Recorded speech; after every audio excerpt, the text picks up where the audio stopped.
अस्सलामुअलैकुम, welcome back to IB tech forum. तो दोस्तों, आज हमारी बिजी अकाउंटिंग चैप्टर की क्लास नंबर 93 है और आज हम इसमें डिलीवरी नोट्स बनाने जा रहे हैं और बैलेंस शीट में डेटा को रिव्यू करेंगे, बिल्स रिसीवेबल के ऊपर काम करेंगे, बिल्स पेबल के ऊपर काम करेंगे। बड़ी इंपॉर्टेंट वीडियो है, ये आपने मिस नहीं करनी। तो फ्रेंड, मैं अपने पीसी पर आ चुका हूँ। लास्ट वीडियो में हमने जो है एक डिलीवरी चालान और एक इनवॉइस हमने बनाई थी। इसमें से हम जितने भी है सारे डिलीवरी चालान बनाते हैं और उसके बाद जो है हम जो पेमेंट्स हैं कुछ रिसीव कर लेते हैं, कुछ पेंडिंग छोड़ देते हैं। हम अपने लेजर का ओवरव्यू चेक करते हैं, ठीक है। सो यहाँ पे मैं क्या करता हूँ, दूसरा हमारा क्लाइंट कौन है, राशिद अली। राशिद अली को हम जो है ये सेल करते हैं, ठीक है। 12 तारीख को जो है मैं इसको यहाँ से कॉपी करता हूँ और उसके बाद क्वांटिटी को भी कॉपी करता हूँ। मैं यहाँ पे क्वांटिटी थोड़ी सी कम कर देता हूँ, ठीक है, ताकि हमें हमारे स्टॉक का भी पता चले। मैं इसको यहाँ पे 3 कर देता हूँ, जो हमारा बैलेंस स्टॉक हो वो भी हमें पता चले। मैं इसको 5 करता हूँ और यहाँ पे इसको 6 कर देता हूँ और यहाँ पे इसको 3 कर देता हूँ, ठीक है। इसके प्राइस में वही सेम यहाँ पे सेलेक्ट करूंगा, ठीक हो गया।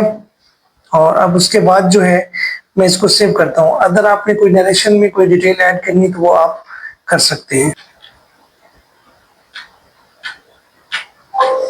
ठीक हो गया। ये हमारे पास डिलीवरी नोट बन गया और उसके बाद जो है मैं तीसरे नंबर पे कौन है, इफ्तिखार अहमद को मैं ये सेल करता हूँ, ठीक है।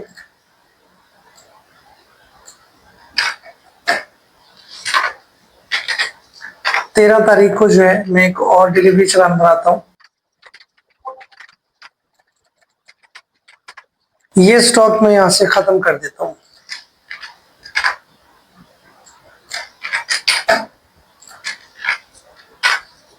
ठीक हो गया। मैं इसको यहाँ पे सेव करता हूँ और अगर मैं टोटल इसका चेक करूँ तो कितना है, 1,23,80,000, ठीक है। 1,23,80,000 मैं इसको यहाँ पे सेव कर देता हूँ। उसके बाद इसमें से हम जो है कुछ आइटम सेल करते हैं और कुछ रहने देते हैं। 14 तारीख को मैंने एक और डिलीवरी नोट बनाया और उसके बाद जो है हमारा क्लाइंट कौन है, नेक्स्ट मोहम्मद असलम, ठीक हो गया। इसके मैं आइटम जो है कुछ रोक देता हूँ, यहाँ पे दूसरे वाले को मैं 10 कर देता हूँ, ठीक है। प्राइस में वही सिलेक्ट करता हूँ। अब मैं इसको यहाँ पे सेव कर देता हूँ। ये रेफरेंस आप साथ साथ देख रहे हैं, बिल बाय बिल रेफरेंसेस ये बनते जा रहे हैं। मैं इसको सेव करता हूँ। अब जो है मैं यहाँ पे कुछ इनवॉइस बना लेता हूँ और कुछ जो है मैं इसे छोड़। अगर हम पेंडिंग चलान की बात करें तो ये वो पेंडिंग सेल्स हैं जिनके डिलीवरी चलान तो बन चुके हैं, अभी तक इनवॉइस नहीं बनी।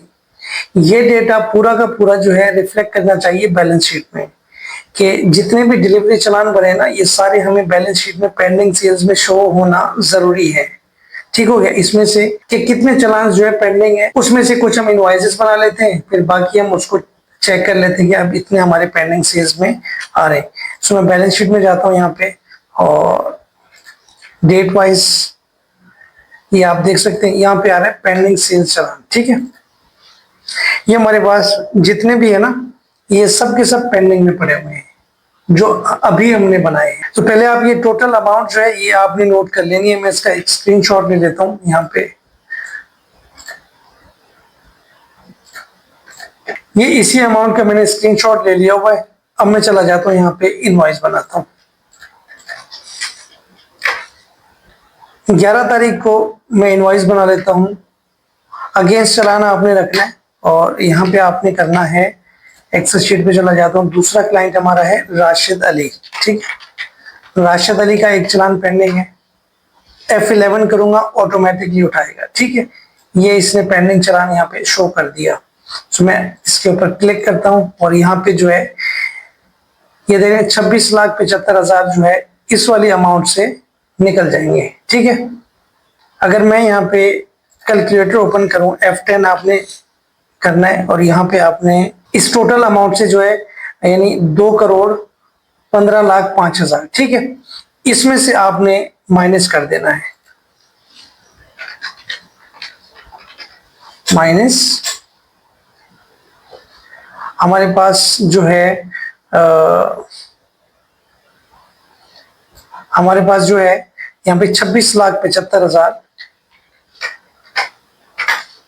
ठीक हो गया।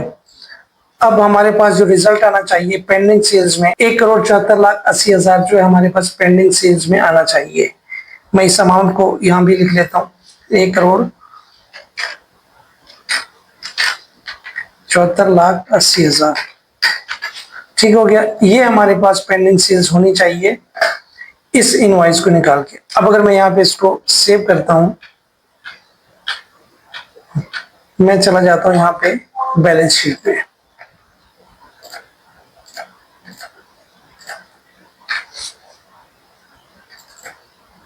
ठीक हो गया।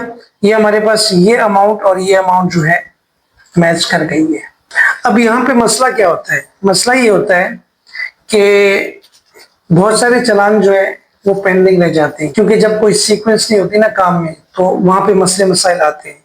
मैंने जो मसले मसाइल ये देखे हैं, डिलीवरी नोट बने हुए और वहां पे जो है जब इनवॉइस बनाई हुई तो वो एडजस्ट नहीं किया हुआ, ठीक है, उसी डिलीवरी नोट से एडजस्ट नहीं किया हुआ, उसको डायरेक्ट बनाया हुआ है। अगेंस्ट चालान का एक ऑप्शन आता है ना इनवॉइस बनाते वक्त, तो उसको वहां पे डायरेक्ट बनाया होता है। एक तो इनवॉइस बन गई विदाउट डिलीवरी नोट और वो आइटम जो है नेगेटिव में चले गए, ठीक है। दूसरा, जो डिलीवरी नोट एडजस्ट नहीं किया वो पेंडिंग सेल्स में शो करेगा। तो ये कंफ्यूजन जो है ना यहाँ पे आती है, ये मैं आपको प्रैक्टिकली भी इस दफा करके दिखाऊंगा, क्योंकि ये बड़ी जबरदस्त चीजें मैं इसमें समझाने वाला हूँ, एक पूरा बिजनेस, क्योंकि मैं यहाँ पे एक सेटअप करके बैठा हूँ और उसी को जो है सिस्टम में रन करके दिखा रहा हूँ कि हमारे सामने मसले मसाइल क्या आते हैं। तो एक दो इनवॉइस हम और बना लेते हैं, उसके बाद हम अगली वीडियो में फिर बात करेंगे। तो यहाँ पे मैं क्या करता हूँ, अब हमारी इनवॉइस है वो है इफ्तिखार अहमद, ठीक है। मैं यहाँ पे क्या करता हूँ, इफ्तिखार अहमद F11 करूंगा और ये देखें यहाँ पे ये वही डिलीवरी नोट उठ के आ गया। अब मैं इसको यहाँ पे सेव कर देता हूँ। जैसे मैं इसको यहाँ पे सेव करूंगा तो हमारे पास ये वाला रिसीवेबल भी पेंडिंग में चला जाएगा, ठीक है। ये रिसीवेबल खड़ा हो जाएगा लेकिन पेंडिंग सेल से हट जाएगा यहाँ से, ठीक है, क्योंकि इनवॉइस कट चुकी है। सो हमने ये नहीं भूलना, डिलीवरी नोट बना के हमने भूल नहीं जाना, हमने टाइमली जो है इनवॉइस करते रहना है, ठीक हो गया। पेंडिंग सेल्स जितनी भी है ये आगे आने वाली वीडियो में इंशाल्लाह मैं आपको सारी चीजें समझाऊंगा, जो जो पेंडिंग होती है किस तरीके से हम सिस्टम में ट्रैक करते हैं। हम रेफरेंसेस जो एडजस्ट नहीं हो गए हमने उनको किस तरीके से जो है चेक करना है सिस्टम में और उन रेफरेंसेस को क्लियर करना है। तो पेंडिंग सेल्स जितनी भी है वो इंशाल्लाह मैं आपको आने वाली वीडियोस में आगे जो है वो सारे हम जितनी भी चीजें वो सारी कवर कर लेंगे। बड़ी इंपॉर्टेंट चीजें हैं, जब भी डिलीवरी नोट बन जाए तो फाइनेंस का काम होता है कि टाइमली इनवॉइस करें। जब डिलीवरी नोट की रिसीविंग हमारे पास आ जाती है तो टाइमली उसकी जो है इनवॉइस करना जरूरी होता है, क्योंकि वो जो एजिंग होती है ना पीओ के अगेंस्ट, परचेज ऑर्डर के अगेंस्ट, ठीक है, वो 30 डेज भी होती है, 90 डेज भी होती है किसी किसी कंपनी में। सो वो वहीं से स्टार्ट हो जाती है जब हमारे पास डिलीवरी चालान का रिसीविंग हमारे पास मौजूद है, ठीक है।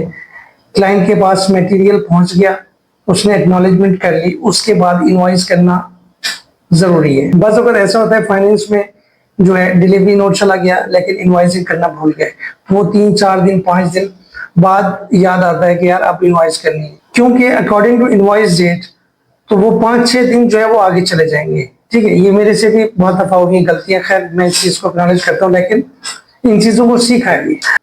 सो इंशाल्लाह मिलते हैं नेक्स्ट वीडियो में। Thank you.